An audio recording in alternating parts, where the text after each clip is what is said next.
बिस्मिल्लाहिर्रहमानिर्रहीम। अस्सलाम वालेकुम। मोहतरम नाजरीन, आज हम हज़रत मूसा अलैहिस्सलाम की जन्नती लाठी और फ़िरऔन का वाक़या बयान करेंगे कि किस तरह फ़िरऔन ने हज़रत मूसा अलैहिस्सलाम को शिकस्त देने के लिए अपनी सल्तनत के तमाम जादूगारों को जमा कर लिया और किस तरह हज़रत मूसा अलैहिस्सलाम की लाठी अज़्ज़ा बन गई। प्यारे दोस्तों, ये हज़रत मूसा अलैहिस्सलाम की वो मुक़द्दस लाठी है जिसको असाए मूसा कहते हैं। इसके ज़रिए आपके बहुत से उन मौजज़ात का ज़हूर हुआ है जिनको कुरान मजीद ने मुख्तलिफ़ उन्वानों में बयान किया है। इस मुक़द्दस लाठी की तारीख़ बहुत कदीम है, जो अपने दामन में सैकड़ों उन तारीख़ी वाक़यात को समेटे हुए है जिनमें इबरतों और नसीहतों के हज़ारों निशानात सितारों की तरह जगमगा रहे हैं, जिनसे अहले नज़र को बसीरत की रोशनी और हदायत का नूर मिलता है। ये लाठी हज़रत मूसा अलैहिस्सलाम के कद बराबर 10 हाथ लंबी थी और इसके सर पर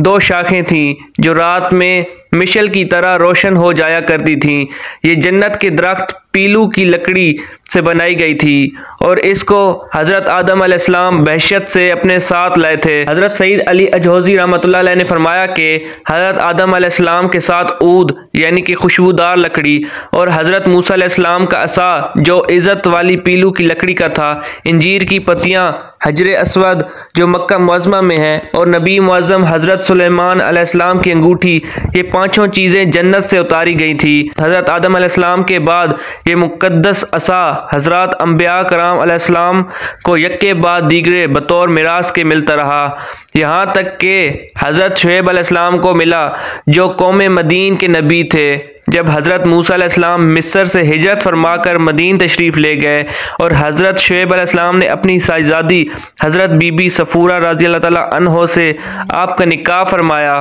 और आप 10 बरस तक हज़रत शुएब अलैहिस्सलाम की खिदमत में रहकर आपकी बकरियां चराते रहे। उस वक्त हज़रत शुएब अलैहिस्सलाम ने हुक्म खुदाबंदी के मुताबिक आपको ये मुक़द्दस असा अता फरमाया। फिर जब आप अपनी ज़ौजा मोहतरमा को साथ लेकर मदीन से मिस्र अपने वतन के लिए रवाना हुए और वादी मुक़द्दस मकाम तोवा में पहुँचे तो अल्लाह ताला ने अपनी तजली से आपको सरफराज फरमाकर मुनसिब रिसालत के शर्फ से सर बुलंद फरमाया। उस वक्त हज़रत हक जल मजदा ने आपसे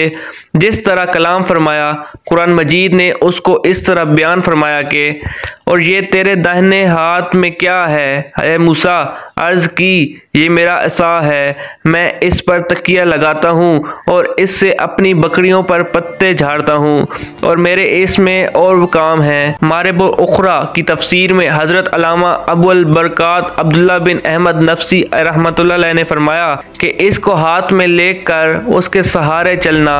उससे बातचीत करके दिल बहलाना, दिन में इसका दरख्त बनाकर अपने आप पर साया करना, रात में इसकी दोनों शाखों का रोशन होकर आपको रोशनी देना, उससे दुश्मनों, दरिंदों, सांपों और बिच्छुओं को मारना, कुएं से पानी भरने के वक्त उसका रस्सी बन जाना और उसकी दोनों शाखों का डोल बन जाना, बवक्त ज़रूरत उसका दरख्त बनकर हस्बे ख्वाहिश फल देना, इसको ज़मीन में गाड़ देने से पानी निकल पड़ना वगैरह। हज़रत मूसा अलैहिस्सलाम इस मुक़द्दस लाठी से मज़कूरा बिलकाम निकालते रहे, मगर जब आप फ़िरौन के दरबार में हदायत फरमाने की गर्ज से तशरीफ़ ले गए तो उसने आपको जादूगर कह कर झुटलाया, तो आपके उस असा के ज़रिए बड़े बड़े मौजज़ात का ज़हूर शुरू हो गया।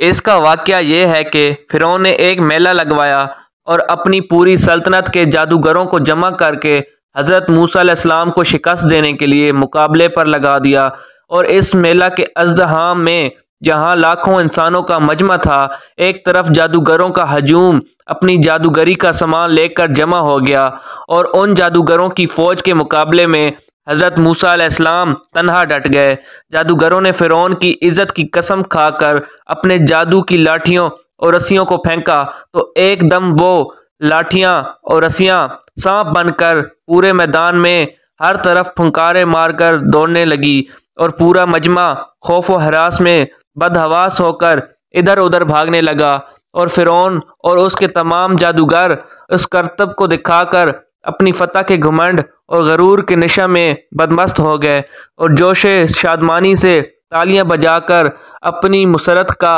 इजहार करने लगे कि इतने में नागहां हज़रत मूसा अलैहिस्सलाम ने खुदा के हुक्म से اپنی مقدس لاٹھی کو ان سانپوں کے ہجوم میں ڈال دیا تو یہ لاٹھی ایک بہت بڑا اور نہایت ہیبت ناک اژدھا بن کر جادوگروں کے تمام سانپوں کو نگل گیا۔ یہ معجزہ دیکھ کر تمام جادوگر اپنی شکست کا اعتراف کرتے ہوئے سجدہ میں گر پڑے اور بآواز بلند یہ اعلان کرنا شروع کر دیا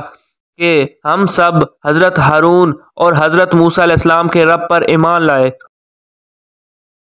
بنی اسرائیل کا اصل وطن ملک شام تھا، لیکن حضرت یوسف علیہ السلام کے دور حکومت میں یہ لوگ مصر میں آ کر آباد ہو گئے اور ملک شام پر قوم و عمالقہ کا تسلط اور قبضہ ہو گیا جو بدترین قسم کے کفار تھے۔ جب فرعون دریائے نیل میں غرق ہو گیا اور حضرت موسیٰ علیہ السلام کو فرعون کے خطرات سے اطمینان ہو گیا تو اللہ تعالیٰ نے حکم دیا کہ قوم عمالقہ سے جہاد کر کے ملک شام کو ان کے قبضہ و تسلط سے آزاد کرائیں۔ چنانچہ آپ 6 لاکھ بنی اسرائیل کی فوج لے کے جہاد کے لیے روانہ ہو گئے، مگر ملک شام کی حدود میں پہنچ کر بنی اسرائیل پر قوم عمالقہ کا ایسا خوف سوار ہو گیا کہ بنی اسرائیل ہمت ہار گئے اور جہاد سے منہ پھیر لیا۔ اس نافرمانی پر اللہ تعالیٰ نے بنی اسرائیل کو یہ سزا دی کہ یہ لوگ 40 برس تک میدان طیہ میں بھٹکتے رہے اور گھومتے پھرتے رہے اور اس میدان سے باہر نہ نکل سکے۔ حضرت موسیٰ علیہ السلام بھی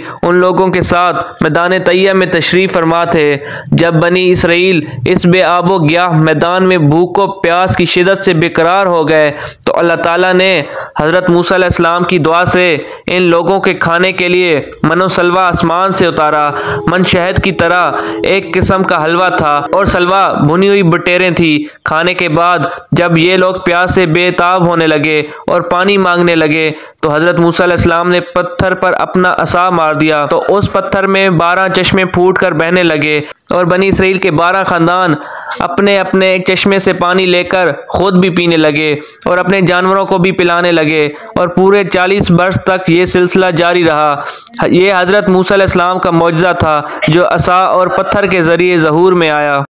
اگر آپ کو ہماری ویڈیو اچھی لگی ہے تو ویڈیو کو لائک کریں اور مزید اسی طرح کی ویڈیو دیکھنے کے لیے ہمارے چینل اسلامک براڈکاسٹ کو سبسکرائب کریں۔ ملتے ہیں نیکسٹ ویڈیو میں، اجازت دیجیے۔ اللہ حافظ۔